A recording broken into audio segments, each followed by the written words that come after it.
स्वागत है बच्चों हिंदी कक्षा की ई पाठशाला में। आज की कक्षा में बच्चों भाषा माधुरी के अंतर्गत पाठ 8 अगर पेड़ भी चलते होते नामक कविता को हम पढ़ेंगे। बच्चों, आपको नाम सुनते ही आश्चर्य हो रहा होगा कि यह कैसी कविता है और इसमें यह क्या कहा जा रहा है कि अगर पेड़ भी चलते होते, क्या कभी पेड़ भी चल सकते हैं?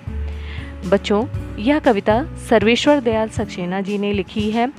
उन्होंने कल्पना के आधार पर पेड़ों के हमारे जीवन में क्या महत्व है ना, और उनसे हमारा जीवन कितना प्रभावित होता है, उनकी आवश्यकता को ध्यान में रखते हुए, उनके महत्व को ध्यान में रखते हुए यह कल्पना की है कि काश पेड़ भी हमारी तरह चल पाते।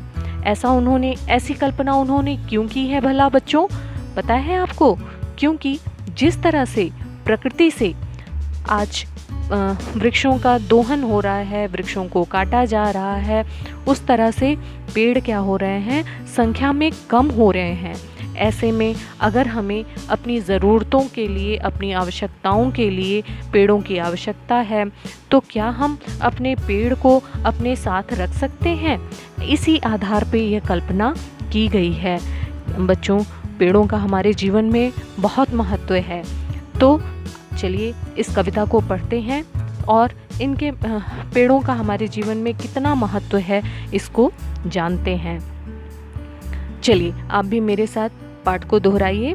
पाठ 8 अगर पेड़ भी चलते होते।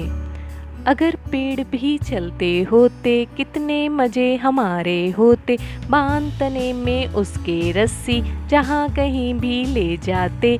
अगर कहीं पे धूप सताती उसके नीचे झट सुस्ताते, जहाँ कहीं भी वर्षा हो जाए उसके नीचे हम छिप जाते। भूख सताती अगर अचानक तोड़ मधुर फल उसके खात, आती कीचड़ बाढ़ कहीं तो ऊपर उसके झट चढ़ जाते।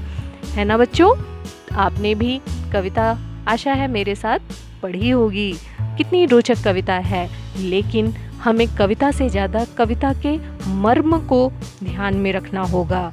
कहने का मतलब बच्चों, कविता द्वारा जो संदेश दिया जा रहा है, जो हमें ज्ञान प्रदान किया जा रहा है, उसकी तरफ हमें ध्यान देने की आवश्यकता है।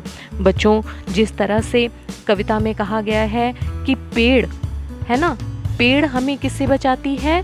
धूप से, गर्मी से, है ना। जब हमें धूप लगती है, जब हम रास्ते में धूप और गर्मी से बेहाल हो जाते हैं, तो हम किसकी छांव ढूंढते हैं? पेड़ की, है ना। और जब वर्षा होती है तो हम किसके नीचे छुप जाते हैं?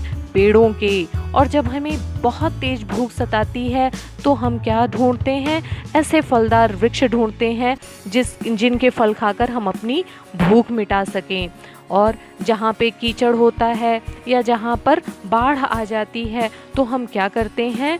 पेड़ों पर ही चढ़कर आश्रय लेते हैं। तो बच्चों, इस तरह से आपने देखा कि पेड़ का हमारे जीवन में कितना महत्व है, पेड़ हमारे लिए कितने आवश्यक हैं। इसीलिए सर्वेश्वर दयाल सक्सेना ने यह कल्पना की है। क्यों की है वो मैंने अभी जैसा आपको बताया, क्योंकि वृक्षों का दोहन हो रहा है, वृक्षों को काटा जा रहा है। ऐसी स्थिति में कवि कल्पना कर रहे हैं कि काश पेड़ हमारे, जिन पेड़ों को हम लगाते हैं, जिन पेड़ों को हम संरक्षण प्रदान करते हैं, जिन पेड़ों को हम फल फूल, जिन पेड़ों को हम खाद पानी देते हैं, उन्हें क्या हम अपने साथ हमेशा रख सकते हैं? नहीं, ऐसा तो संभव नहीं है। तो हमें क्या करना होगा बच्चों? हमें ज़्यादा से ज़्यादा वृक्षारोपण करना होगा, जिससे हम कहीं भी चले जाएं और हमें अपने साथ पेड़ ले जाने की आवश्यकता ना पड़े। तो बच्चों, इस कविता के माध्यम से आपको यह संदेश देने का प्रयास किया गया है कि हमें अपनी धरती को हरा भरा बनाना है, वृक्षों को संरक्षण प्रदान करना है, उनको सुरक्षा देना है। तो बच्चों, इस तरह से आपने अपना पाठ पढ़ लिया। अब पाठ के समस्त प्रश्नोत्तर अभ्यास नीचे दी गई डिस्क्रिप्शन बॉक्स पर लिंक से आप देखकर कर सकते हैं। आज की कक्षा में बस इतना ही। धन्यवाद।